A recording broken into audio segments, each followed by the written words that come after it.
Our co-host Dean just happened to have the honor of watching Star Wars Rogue One 5 days early, and we wanted to get first reactions to you as soon as we possibly could, so that explains why Dean and I are here with you tonight. Hey, buddy. Hey, how's it going? Good. It's not quite hot off the press because we're not a printed periodical. What would it be if it's like a podcast? Not hot off the press, but hot off the air? I don't know, the earphone? I don't know. Yeah, so I saw the movie today. I saw it at 11 o'clock. Anybody who listens to the show maybe listened last year to the story of my watching the last installment and having many problems at the screening because of electrical interruptions and problems with the digital print, or I don't know exactly how I think the way they're screening the piece is I think they're broadcasting it from L.A. and they're not actually sending out any DCPs or whatever you call them, the digital prints for screeners. You know, they're broadcasting it from L.A. and so that creates some difficulties if the broadcast signal gets interrupted. And so, like last year, which, by the way, last year's screening started at 11 o'clock and didn't end till almost 3:30 because it got interrupted about 3 times, and to the point where we were waiting around for aggregate about 2 hours to see the entire film. And even then, we didn't get to see the last minute and a half of it. It cut off and never cut back on. So this screening wasn't quite as disastrous, but it did start off very shakily in that the film started and had no sound for about the first minute and a half. And we also didn't get to see the very, very beginning, like a long time ago in a galaxy far, far away. And so I'm not quite sure how it begins, whether it has Star Wars or I know it doesn't have an opening crawl, which does make it a lot different. But onto the movie itself, it finally came on, the sound, and nothing else went bad. So that was a relief. As to the movie itself, well, let me just say that the second half is better than the first half. Let me just put it that way, just straightforward. I feel like the movie is too long, but particularly since we already know the story. And the story is basically cast Felicity Jones as Jyn Erso, the daughter of the scientist that's working for the Empire that has discovered a way to destroy planets with a certain mineral that they have to mine. And this mineral, if it's mined in large enough doses, can create the energy for the Death Star, which is in construction at the time, and they want. He's played by Mads Mikkelsen, and Felicity Jones's father. That's him. He's defected from the Empire, but they come and get him back, and want him to work for them, and even force him to work for them. Later on in her adulthood is when Felicity Jones, this happens when she's a child, in her adulthood, she's kind of I don't know. She to me, her character's rather fuzzy, but she's just a sort of a ne'er-do-well who gets taken in by the rebels, and she has some information about a flaw that her father has built into the Death Star. And so basically the entire the entire story just hinges on them trying to get the plans for the Death Star and to find the flaw, to find amongst the millions of computer files that are in the Death Star, to find the one that contains the information about this flaw, which they can deliver to the Rebel Army. And so she gets in action film fashion. She gets together a team of experts, quote unquote, to help her, including Diego Luna as I guess the closest thing that there is to a Han Solo in the movie. He's teamed up with a robot voiced by Alan Tudyk, who does a lot of voices for a lot of things, and of course is also a veteran of Firefly. And this character gets most of the laughs in the movie. I didn't think the movie his lines were particularly funny, but the fans behind me loved it. And they laughed on cue at everything, and really vociferously too. And I was like, it's just not that funny. But I'm not particularly a fan. You guys should know this. I'm not like a diehard fan. But she also gets Donnie Yen, who is a blind. I guess he's a Jedi. He's definitely a major student of the Force. So I couldn't tell if he was actually a Jedi priest or anything like that. But anyway, Donnie Yen, who's also paired with Wen Jiang as his sort of machine, I guess what would I call the weapon that he carries? It's like a machine gun, but with lasers. So we get a laser machine gun in this. But Donnie Yen is one of the bright spots in kind of a I find very dull ensemble.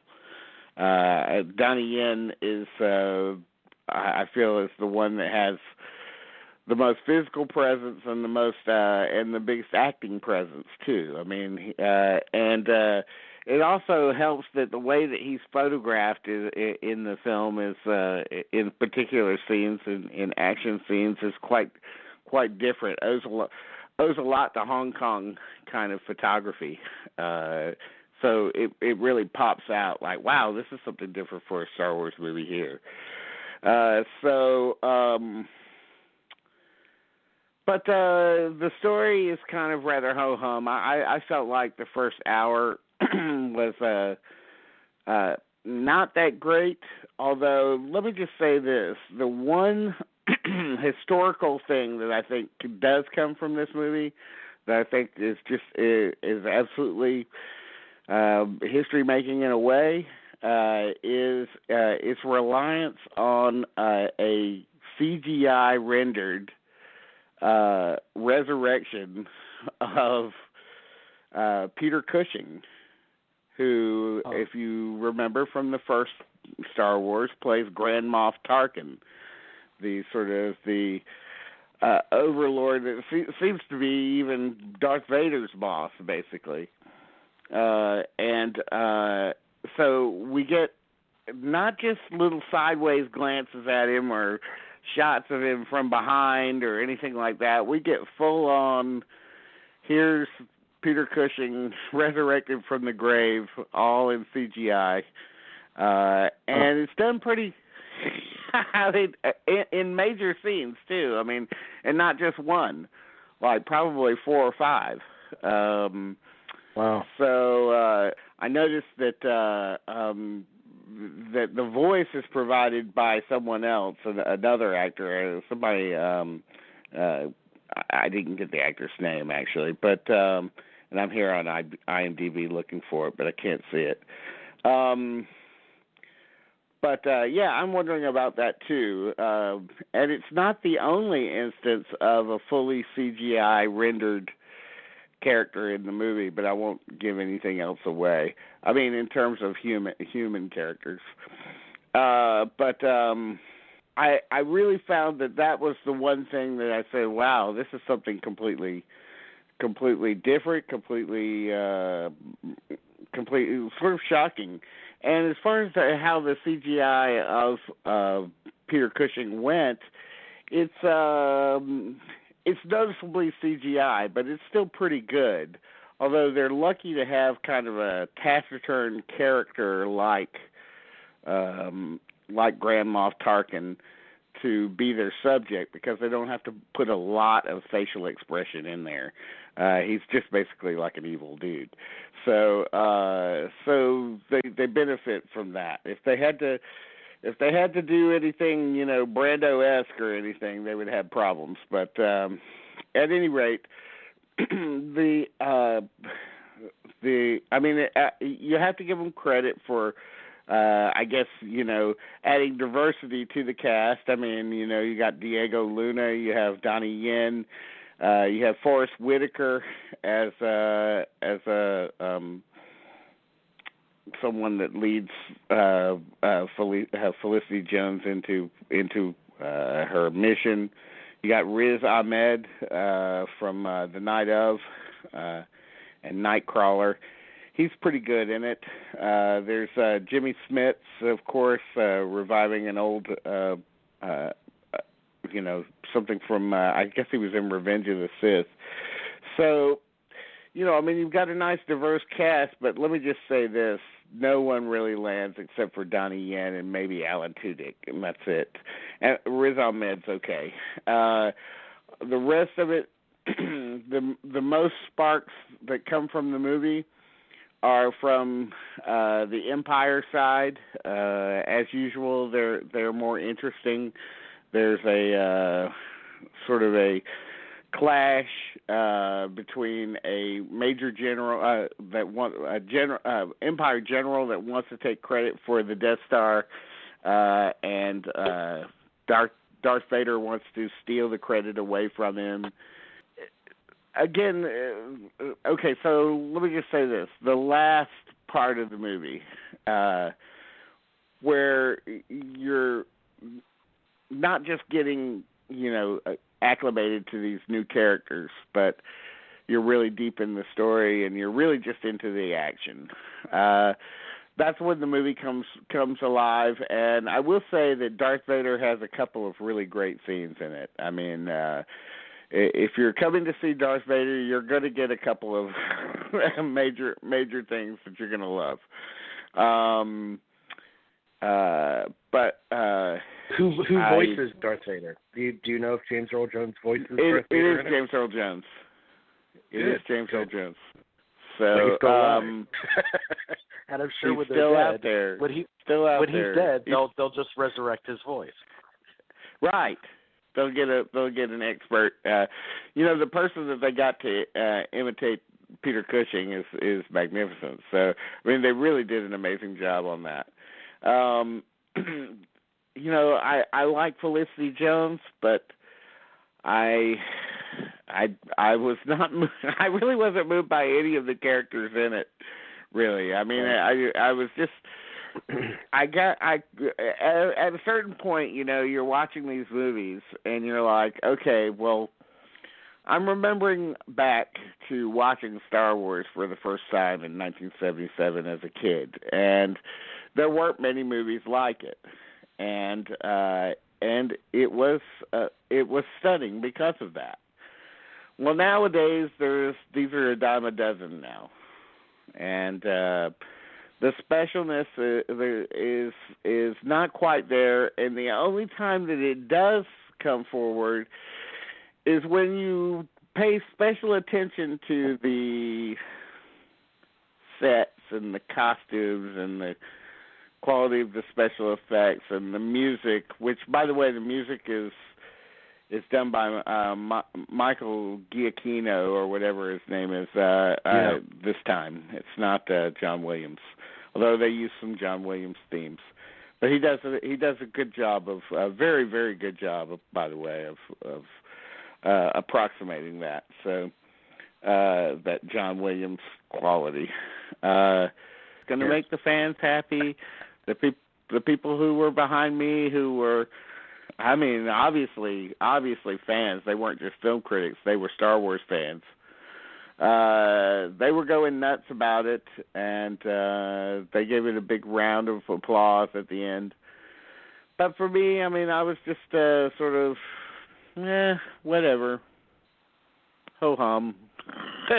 Well, let the hate mail start flowing in. But let me ask you a couple of questions.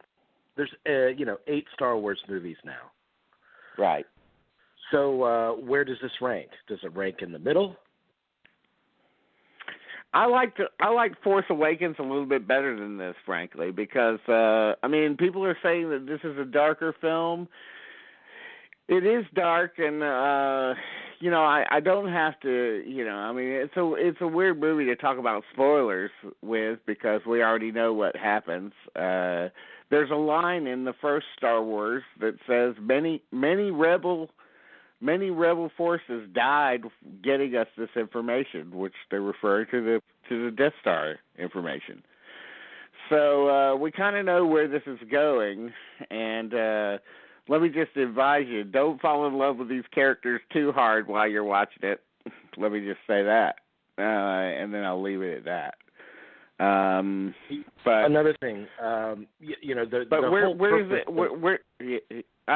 does it lie? I like the first 3 better, and then Force Awakens, and then maybe this, and then it's right before the George Lucas prequels, the horrors. So yeah. The whole purpose of these films are to kind of broaden the mythology, which that's what they want. They've always wanted Star Wars to be, and with those first 3 films, they majorly succeeded in building a new mythology. Is it successful at that? I think it is for its fans. I mean, I don't know that anyone who's not totally committed to the Star Wars ethos is going to be convinced otherwise by watching this. But then again, many people already are, part of that ethos, believe in it. And so I don't think this will do anything to dispel them, and I don't think that my words will do anything to dispel them. This is a totally critic-proof movie. Everybody's going to have to go see it, and everybody will have an opinion, but I wish I could say, oh, man, I just thought they were great characters, and I loved them, and I felt so heartbroken when anything bad happened to them, and I will say that it does have an unusual. We should remember. Okay, so the movie also dramatizes. One of the things that it dramatizes is the nascent power of the Death Star. So they're trying out the laser on the Death Star to see how powerful they can get it, and it provides a lot of the movie's. It's not quite up to snuff of blowing up Alderaan kind of power. It's more like like 5 million Hiroshimas kind of power. Like so, it's not really destroying the planet quite yet. It's just creating huge cataclysms on it. So that creates a lot of the danger that's portrayed in the movie, and those scenes are remarkable. They're kind of like watching in some scenes it's kind of like watching a tidal wave, but only the tidal wave is of land. It's not of water. So that's a memorable image from it. And there are a lot of memorable images in terms of the special effects. You can expect plenty of battle sequences. Plenty of characters from the other movies that pop up, including characters from the cantina. there is a quick shot. I guess this is a spoiler. Maybe I shouldn't say it, but there is a quick shot of C-3PO and R2-D2. I mean, there's tons of little things. There's an at in it, so you get to see the sort of elephantine kind of things that we remember from Empire Strikes Back. So it plays a little bit like Star Wars Greatest Hits sometimes, and that's cool. People love that. Which is exactly what The Force Awakens was. And I think you and I both agreed at that time that The Force Awakens, for that reason, probably did exactly what it needed to do to restore fans' faith in the franchise, because it recalled the greatest hits. It recalled the time when people didn't poo-poo on the direction that Star Wars was taking. When they're very innocent about it and enthusiastic. But let me ask you this too, because a lot is being made of the different way that the action sequences are staged in this one, as if it more closely resembles like a World War II or a documentary kind of combat feel than previous. Yeah, I definitely noticed that, and I appreciated that. That was one of the things that enlivened the special effects of this one, was the sort of, there'll be like shots from the engines of the X-Wing, so you see the engines in the foreground and everything else, and what's chasing them in the background. And it feels like you get a lot more detail on the ships themselves, particularly the Star Destroyers, but also new parts of the Death Star that you haven't seen, and it gets very inventive in its last 30 minutes, because as it ratchets up to the moment where the first Star Wars begins, the art direction starts to mirror that first Star Wars, because we find ourselves eventually on that ship that's being chased in that first shot in Star Wars: A New Hope. So that part is quite great. I thought, like, it really ends. It really ends kind of spectacularly, and it has an ending also that recalls a certain Lars von Trier film that I won't mention, but that's kind of unusual too.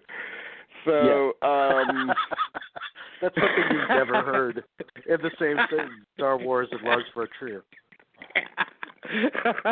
But it does, and is it the scene where they cut off cast members' labia? Is that what reminded you of Lars von Trier? Oh man! But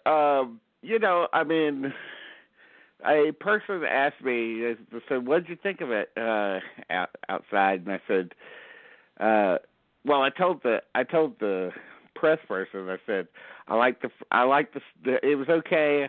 I like the second half better than the first half, and I just left it at that." But outside to this other person who was a confessed Star Wars nut since childhood, I said, "Well, I just think I'm a little too old for these things now, I guess." He said, "Well, you're only as old as you feel." And I said, "Well, I feel pretty old these days because I really like really serious things.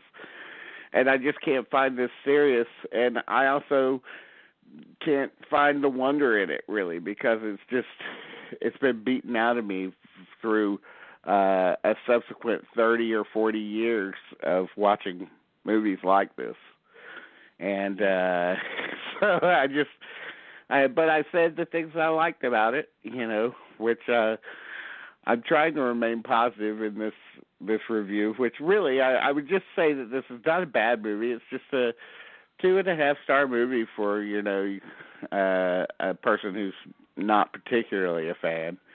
And I love Star Wars. I love Empire Strikes Back. No, it's not better than Empire Strikes Back. No, it's not as well acted. It's not as well photographed or well paced or well written. It may be in some ways as dark and it's dark in terms of photography too. It's a darker looking Star Wars movie. It's like grimier looking. Let me put it that way. The geek icons out there, as they are, or as they exist now in geek culture, whether it be like Kevin Smith or the guy that hosts the Walking Dead after show. What's his name? Right, that guy. All those people. Yeah. I mean, they're saying this is the best Star Wars, even better than Empire, and no, I guess not. Yeah, they've lost all perspective. Look, when you're going to the freaking world premiere of the thing, and there's an X-wing right out there in front of the Pantages Theater or wherever it was in L.A., and you've got all the stars are there, and you're part of that audience. That audience ate the fuck out of this thing. I mean, they could not. I'm positive they could not contain. I'm positive there were many soiled pants in that in that audience. So, yeah. I mean, when you're part of that audience, I guess you can be forgiven for like coming out and saying it's the greatest thing you've ever seen. I mean, this is the first anthology film, which means separate from the main episodes, kind of building in between building blocks that fill in gaps and that sort of thing. Does it feel different? I mean, does it feel like the anthology movies might have a little distinction from the regular episodes? Not yet, because we're still dealing with the Death Star. I mean, I'm still waiting for the moment when the Death Star, or the idea of the Death Star, or a threat of a kind of Death Star, whether it be as big as a planet, or as big as the sun, or as big as a galaxy. I mean, how much bigger are they going to make them? But we're still dealing with the Death Star here. So until we get something that's totally outside of this realm of storytelling that kind of forces us into this structure that is, we got to find this thing, and then we got to find this thing, and then we got to find this thing, and then we can blow this thing up, and then at the end, da-da-da, and the credits are rolling. Until we get out of that, then, we're not going to know, really. I mean, until we get something like Boba Fett on a mission or something like that, that has nothing to do with Star Wars, which I think that might be coming. I mean, I think that might be a plan. I mean, and the Han Solo thing sounds interesting. Although I can see where that could also be forced into a certain thing. But the critical thing is to take the Death Star out of the equation and let's go on with something new, a new threat. I counsel that they go for a smaller threat, like something so tiny it can't even be seen. I think that would be an interesting way to go. But that's just me, and I don't get paid for that. Like Ebola in space or something? Like a micro, maybe a micro robot kind of thing, a nano kind of sized threat. I think that would be much more. That would be an interesting way to go. That would be certainly different. But so no, they don't really break out of it yet. It's still kind of the same old thing, really. But at least it doesn't have a lot of boring talk about trade relations, and it's they actually built the sets. They actually have it's physically real, so got to give them credit for keeping up with that. And the costumes are nice and all that kind of stuff. And, just the best parts of it are the things that remind you of the other movies, really. And that's never my favorite thing to go say about a movie. Oh, the best parts of it are things that reminded me of better movies.